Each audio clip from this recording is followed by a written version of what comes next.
Breaking చూస్తున్నాం. సాక్షి channel journalist Kommineni Srinivasarao, మరో journalist Vadapalli కృష్ణంరాజుపై Vijayawada పోలీసులు గత రాత్రి కేసు నమోదు చేశారు.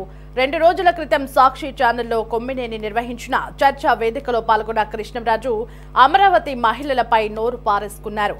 రాజధాని ప్రాంతంలో వేశ్యలు ఉన్నారని వ్యాఖ్యానించారు. దీంతో కొమ్మినేని శ్రీనివాసరావు కృష్ణంరాజుపై కేసు నమోదు చేసి చర్యలు తీసుకోవాలని ఎన్టీఆర్ జిల్లా తెలుగు మహిళలు పటమిట పోలీసులకు ఫిర్యాదు చేశారు.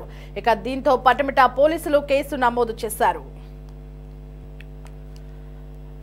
సాక్షి ఛానల్ జర్నలిస్ట్ కొమ్మినేని శ్రీనివాసరావు, మరో జర్నలిస్ట్ వాడపల్లి కృష్ణంరాజుపై విజయవాడ పోలీసులు గత రాత్రి కేసు నమోదు చేశారు.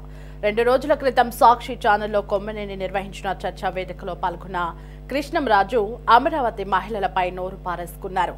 రాజధాని ప్రాంతంలో వేశ్యలు ఉన్నారని వ్యాఖ్యానించారు. దీంతో కొమ్మినేని శ్రీనివాసరావు కృష్ణంరాజుపై కేసు నమోదు చేసి చర్యలు తీసుకోవాలని ఎన్టీఆర్ జిల్లా తెలుగు మహిళలు పటమిట పోలీసులకు ఫిర్యాదు చేశారు. దీంతో పటమిట పోలీసులు కేసు నమోదు చేశారు.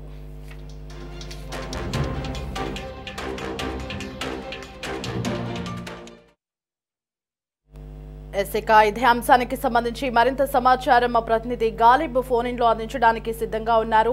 గాలిబ్, 2 రోజుల క్రితం సాక్షి డిబేట్ లో అమరావతి మహిళలను కించపరిచేలా వ్యాఖ్యలు చేసినటువంటి జర్నలిస్టులపై విజయవాడ పటమట్లో కేసు నమోదైనట్లుగా తెలుస్తోంది. పూర్తి అప్డేట్స్ ఏంటి?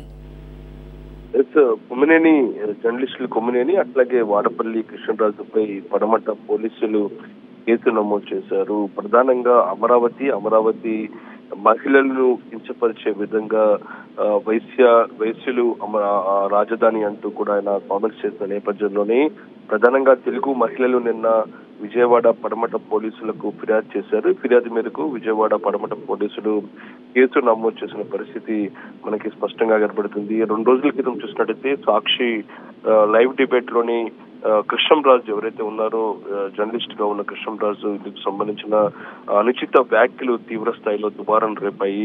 అయితే అదే డిబేట్ నిర్వహిస్తున్న జర్నలిస్ట్ కొమ్మినేని శ్రీనివాసరావు కూడా దీన్ని అడ్డుకోకపోవడంతోని పూర్తి స్థాయిలోనే చర్యలు తీసుకోవడంతో గత 2 రోజుల నుంచి కూడా అమరావతి సంబంధించిన ప్రజలందరూ కూడా ఆందోళన కొనసాగిస్తున్నారు. ఇప్పటికే తుళ్లూరుతో పాటు ఇతర పోలీస్ స్టేషన్ లో కూడా ఫిర్యాదు చేసిన నేపథ్యంలోని తెలుగు మహిళా నేతల ఫిర్యాదు మేరకు పడమట పోలీసులు మాత్రం కేసు నమోదు చేసిన పరిస్థితి మనకి స్పష్టంగా కనపడుతుంది.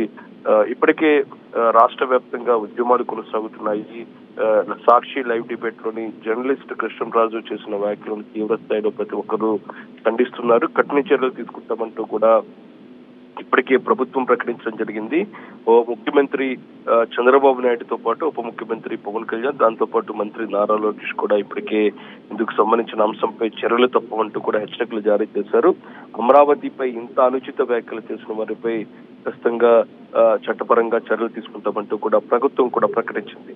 ఈ నేపథ్యంలోని మహిళా నేతలు తెలుగు మహిళా నేతల ఫిర్యాదు మేరకు పడమట పోలీస్ స్టేషన్ లో కేసు నమోదు చేశారు. ఈ కేసులో పలు కీలకమైన సెక్షన్లు కూడా పొందుపరచడం జరిగింది. అనుచిత వ్యాఖ్యలు, దాంతో పాటు మహిళని కించపరిచే విధంగా మాట్లాడిన నేపథ్యంలో దానికి అనుగుణంగా కూడా పోలీసులు సెక్షన్లు నమోదు చేసిన పరిస్థితి కనబడుతుంది. ఇది ఇలా ఉంటే రాష్ట్ర మహిళా కమిషన్ కూడా నిన్న సాయంత్రం అమరావతి జేఏసీతో పాటు రాష్ట్ర మహిళా సంఘాలు కూడా కలవటం జరిగింది. మహిళా చైర్పర్సన్ గా ఉన్న రాయపాటి శైలజను కూడా నిన్న కలవటం జరిగింది. సాక్షిలో ప్రసారమైన అమరావతి రైతులను కించపరిచే విధంగా మాట్లాడిన సందర్భంగా ఆమెకు ఒక ఫిర్యాదును కూడా అందజేశారు. దీంతో ఈ కేసును సుమోటోగా స్వీకరిస్తున్నాము. దీనిపై 2 రోజుల ముందే కార్యాచరణ ప్రారంభించాము. మహిళల పట్ల చాలా ఇలా చేయటం, మాట్లాడటం వారికి తగదు. ఈ కేసును సుమోటోగా తీసుకుని నోటీసులు కూడా జారీ చేస్తామంటూ కూడా రాయపాటి శైలజ ప్రకటించారంటే ఓవరాల్ గా అమరావతి మహిళలపై అనుచిత వ్యాఖ్యలు చేసిన వారిపై అన్ని వైపుల నుంచి కూడా ఈ చర్యలు చుట్టుముడుతూ ఉన్నాయి. మరోపక్క పోలీసులు కేసు, మరోపక్క ఈ మహిళా కమిషన్ కూడా సుమోటోగా తీసుకుని వారికి నోటీసులు జారీ చేయబోతుంది. ఈ నేపథ్యంలోని ఇప్పటికే మహిళలు, అమరావతి రైతులు, దాంతో పాటు అమరావతి ప్రజలు ప్రకటించారు 24 గంటల్లో చర్యలు తీసుకోకపోతే ఉద్యమాన్ని ఉధృతం చేస్తామని కూడా ప్రకటించిన నేపథ్యంలోని తాజాగా పోలీసులు కేసు నమోదు చేయడంతో తమకు న్యాయం జరిగింది. అదంటే ఎవరైతే అనుచిత వ్యాఖ్యలు చేస్తారో వాళ్ళ మీద కఠినమైన చర్యలు తీసుకోవాలంటూ కూడా నిరంతరం డిమాండ్ కొనసాగిస్తూ ఉన్నారు. ఓవరాల్ గా తెలుగు మహిళా నేతల ఫిర్యాదు మేరకు పడమట పోలీసులు కొమ్మినేని శ్రీనివాస్ అట్లాగే కృష్ణంరాజుపై కేసు నమోదు చేశారు. దేవి.